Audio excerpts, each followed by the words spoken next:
Haabaanis miti namteenis miti isaan akka Oromootti waan baay'ee keessa dabatu jennee iddoo kanatti wal beeku.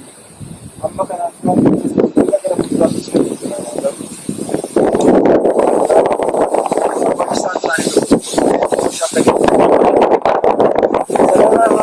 waan baay'ee irra aanne irraa diina keenya irra aanne irraa injifannoo baay'ee arganne irraa kun immoo tasa kan dhufe miti. Oromoon hawaasni Oromoo siis iddoo kanatti kan ba'e kan wajjin dhaabbanne gaafa gammachuu gammadne gaafa boo'ichaa boo'inne waan baay'ee goone saba keenya gargaarreerra saba keenya irraa iyyineerra hiriira nagaa meeqa baane waan baay'ee hojjenneerra hawaasni kun akka salphaatti hin ilaalina waan guddaa hojjenneerra. Innaan maarra keessa jiru kun nama gaddisiisaadha. Nama kana du'aa sakkatanii inni keessatti dhaga'ama. Inni kana keessa sirras ilaalla jedhama. Biyya har'aa garaa qulqulluudhaan obboleessi kollee garaa qulqulluu jalqabeenna garaa qulqulluu amma dandeessu jennee uumaa keenya. Oromoon waa sakkattis maqaa dhibbaa jedha. Maqaan isaa dhibbataa kan akkaataan dhibba.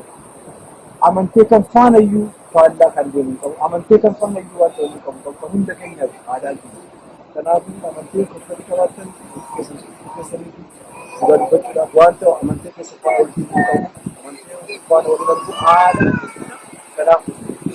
Kanaafuu baga nagaan bara kana keessatti baga irreecha malkaa milkii illee kanis maqaa baafanii Oromoon wasitti walitti malkaa milkii guddaa irraa arganneerra malkaa kana guddaa irraa baga nagaa keessatti guyyaa bareedaa guyyaa eebbifamaa guyyaa gammachuu wajjin dabarsinaa bara sana immoo uumaa keenyatti kennan akka nu mijeessuuf kana barbaada baga nagaatti fayyaanaa ta'a obboleessi koo jira baratanii. Baga nagaa keessatti baga geessan.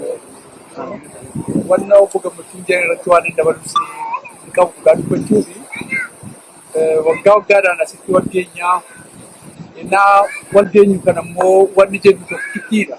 Inni iyyuu galata kee yaa Waaqni afaan beeku. Bakka kanatti wal geenyu waaqeffataa Musliima Kiristaana Oromoo hundaati. Oromoodha jechuudha jedhu walumaa galatti. Egaa lakkoofsi al tokko baay'achuu danda'a, al tokko xiqqaachuu danda'a. Garuu wanni irraa gammannu maali? Jechaa deemna malee badaan deemu. Dhaloota jalaan ka'aa jira. Wanni nuyi goone kana dura kanumadha. Wanni kana dura goone dhaloonni waan kana hubachuu, dhaloonni dhugaa jiru beekuu, wanna kana immoo itti darbee hansaa godhachuu. Wanni nuyi deliver goone tokko yoo jiraate dhaloonni waan kana fudhatu. Har'a diinni kaleessa balleessa jedhu laliseetii birree guutee Oromoon hankoo kan jedhu irratti gaafachaa jiru. Kanaafii ol gaafachaa jira. Malee gad deemaan jiru ol ka'aa jira. Egaa dhugaan dubbachuudhaaf har'a kan isitti wal geenyu nuyi tokkos gammachuu lammas immoo yaadannoodha. Yaadannoo maalii? Yaadannoo yeroo dukkanaa, yaadannoo yeroo ilmaan obbolaan abbootiin bakka tokkotti nu jalaa dhumanii waan kana gaggeessuudha. Har'a sana hundumaa irra qaxxaamurree milkii irra jirra. Obbo Gammachuun jedhan malkaa milkii kan jenneef daafii qabnaaf. Kanaaf iyyuu ani hanan jechuu danda'u kana dura gootaniif hunduu galatoomaa. Wanni isin gootan ishoo horateera, abdii godhateera. Abbaan dhimma kanaa hankooti ofitti fudhateera. Innan keenya immoo gammachuu ofii keenyaatiin gaarra jechuudha kan jedhee kanaaf waaqa galateeffachuudha kan itti ol deemne kanarra bal'annee kanarra guddannee kanarra waliin hubannee akka bara ittiin dhugamu waaqa kadhanna dubbaataa galateeffachuu barbaada. Kanarratti wanta dabalatan warri haaraa dhufan bakka nagaan kanaan duraatiin irraatiin nuus garaagarummaa qabaa. Oromoo wanti malee akkasitti kan argamu. Gara galatti deemuu kan amanaa. Kanaafuu amma aadaa keenyaatti wal qabannee dubartiin ijoollee fuuldura deemu maree hojjechaa deemna, araara hojjechaa deemna, mareen waan biraa miti. Saayikilii tokko naanna'ee jechuudha. Gurraachi bonatti ganna amma ammoo gurraachi naanna'ee jechuudha. We are celebrating the natural movement ilaali. Natural movement hunda adda isa hunda qilleensa nama hundumaan kan jennaatu baree hojjechaa jirna kottaa dubartoonni ga'a.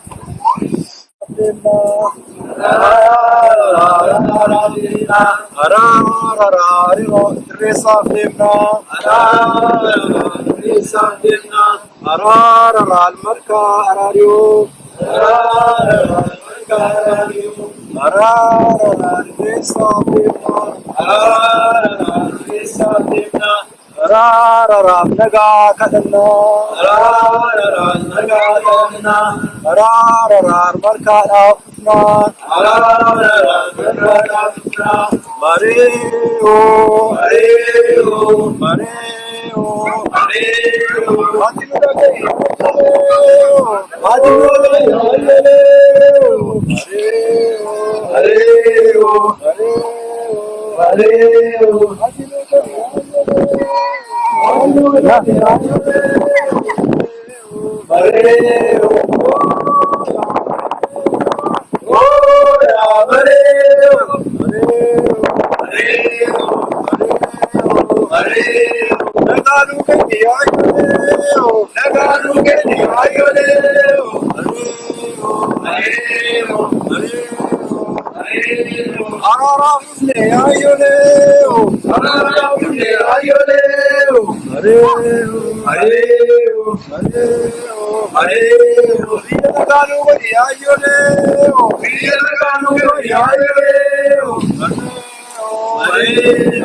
isaa ammaa ta'e waan